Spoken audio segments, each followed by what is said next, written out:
Alright, I came up with a new sports stat. And specifically the reason why I did it was a lot for this championship thing, especially in football.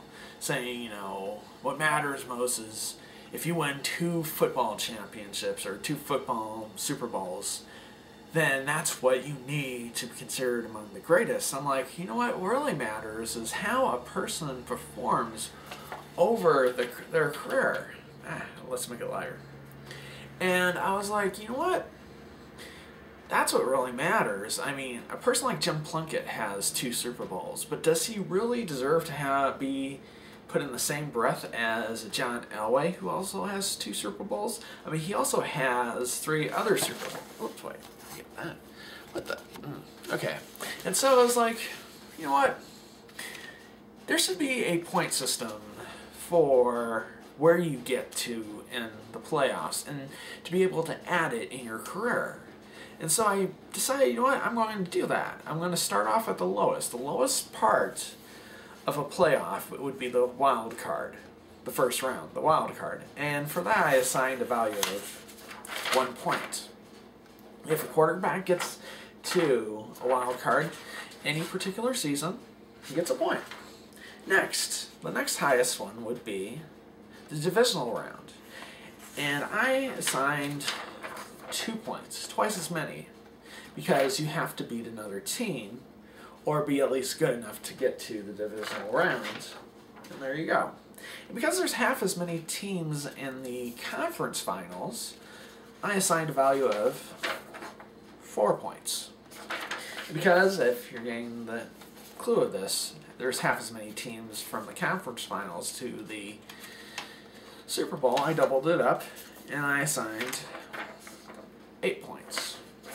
And then finally, if you win the Super Bowl, you're the last remaining team, well then, I think you deserve 16 points. And so in my mind, what really makes a good quarterback is that. And what I think I went through the top 250 passing yard leaders. And I actually went through all their playoff things. And I decided to go from 1950 on up. Sid Lichtman is the only one that gets kind of screwed on this. He had 72 points, but the problem with him I had was he actually played during World War II times when everyone else was like freaking fighting a war. He was like, you know, dominating the leagues. And he also played during the AAF, I think it was the AFC football league. There's another league as well, so he had the competition split up. So he had 2 things going against him. I was like, oh. But if I had counted him, he would have been in 5th place. Okay, here we go. Number 10. I'm going to show you the top 10 quarterbacks of all time when it comes to this point system. What I like about this is, unlike you see the top 10 passing yard leaders or whatever, usually you'll see a couple people who are not in the Hall of Fame. With this, every single person is either in the Hall of Fame or, there's no doubt about it, will be in the Hall of Fame. And so that's why I like about this point system. It does kind of separate the wheat from the tares. It shows who is really, really good, especially during crunch time. Alright, number 10 is a man by the name of Norm Van Brocklin. Woo! He played in the 50s or something. He had 48 points. Number 9. With 9th place. With a total of 56 points. Troy Aikman. Woo! As you know, he had like 3 Super Bowls. That counted for 3 times 16. That's 48 points. Plus a few other playoff accomplishments. He got 56 points. Because, oh yeah, and there were ties. There was 1 tie. The next person has a tie too. And I put him ahead because he was able to accomplish it first. And he was another Dallas Cowboy. And his name was Roger Staubach, who had 56 points as well. I think he retired a little bit too early, personally, but probably could have gone a little bit higher. Next on the list In at 7th place is a man, you'll be like, how is he so low? And that's where he is, I'm sorry. Johnny Unitas, 58 points. And a couple championship, NFL championships, and a Super Bowl. Next, in 6th place, is a man who, I already said his name, John Elway. You know, when you get 2 Super Bowls plus 3 Super Bowls, 2 Super Bowls, 32 points, plus the 3 just more appearances, 24. Boom, already you've got pretty locked up, and he is in 6th place as greatest playoff quarterback of all time. All right, next greatest quarterback. Now we're in the top 5 of greatest playoff quarterbacks of all time. It's a man named Otto Graham.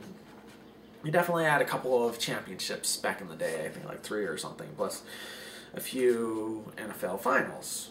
Next, some people might say he's the greatest of all time, or he will soon be. This guy, the next one, 4th place, is the only football player who is still active. In fact, this is before the Super Bowl, and he's in the Super Bowl, so he could actually get more points in this whole rigmarole. He's 4th place. His name is Tom Brady, 73 points. If he wins the Super Bowl, he goes up to 81 and he actually passes someone. All right. Next, in 3rd place. This man, people don't really say he's the greatest, but he had played on a team that had some pretty good defenses. And I still think, you have to at least be decent enough not to screw it up and turn it over. Throw a ton of interceptions. His name was Terry Bradshaw, 77 points. All right, number 2 is a man who people consider the greatest football player of all time. He never lost in a Super Bowl, and he has a great playoff rating, and he was always in the playoffs, and he came very, very close to being number 1, but not quite. And his name is Joe Montana. At 82 points, and he got that from his 4 Super Bowls, which is 4 times 16, 64 points, but he also got 18 more points because he was in a whole bunch of conference championships, even divisional playoffs. And last but not least, number 1 actually, his name, Bart Starr. Well, folks, when you win 5 NFL championships, 3 NFL championships plus 2 Super Bowls, that's 5 of them, you're going to be number 1 on this list with the Hart Bullet. And he also was in another championship, so that's 6. So, no, he kind of doesn't get mentioned a lot as greatest quarterbacks, but believe it or not, when you win 5 titles, plus you're in another title game, you're number 1. Alright, I call it playoff value points, playoff performance points, P cubed.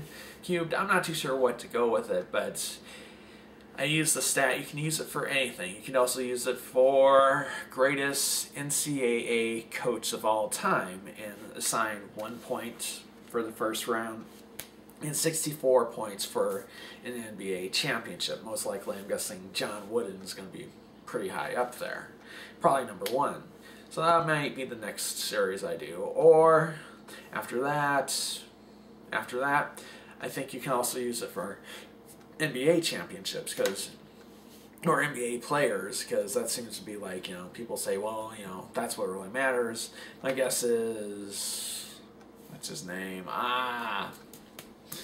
So not Willis Reed. Someone from Boston. Wow, I can't believe I'm not getting his name. Boston Celtics, great center back in the 60s, won like 11 championships or something like that. One of the greatest rebounders of all time, one of the greatest defenders of all time. And I can't get his name. Alright, well, that's it. I'm going to wrap it up, and that's it. Bye-bye.